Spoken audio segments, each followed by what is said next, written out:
I also want to acknowledge all those who continue to face injustice, whose voices are still not heard, especially those still fighting for justice for Grenfell. Thank you. My first poem is called The Empire Windrush Generation.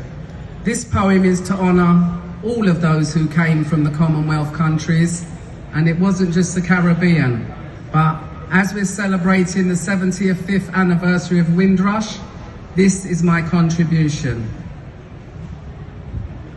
Caribbean kings and queens were invited by Enoch Powell to create the British dream.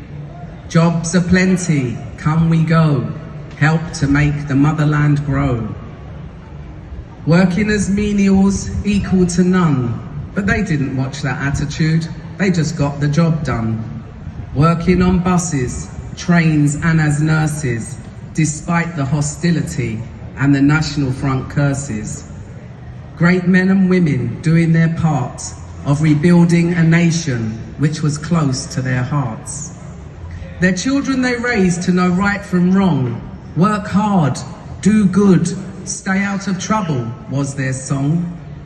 Little did they know their descendants' fate was sealed with hypocrisy, wickedness and hate. The same Enoch Powell who invited you here delivered his 1968 Rivers of Blood speech, igniting immigration fears. Behind it all there was a plan set in stone that every one of your descendants will be returned back home. In a hostile environment, they are then sent away. Even the paperwork was hidden to make sure they couldn't stay. The hostile environment later became worldwide known, as so many were stripped of the identity they had called home.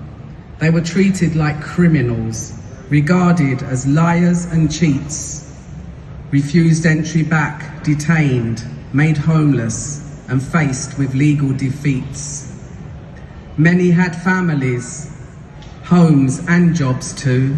Frustratingly, there was nothing they could do. Even though into their pensions they had paid, not a penny of it would be coming their way. Yet, when the collective voices cried out loud, the truth was exposed from behind the confusion cloud. The sneaky politicians who stood idly by, suddenly floundering as people asked, why? The truth can be uncomfortable, but it doesn't stop being the truth. Even though they have been treated so rotten, the Windrush legacy should never be forgotten. How many good people and good things did the Empire Windrush Generation to the British Isles bring?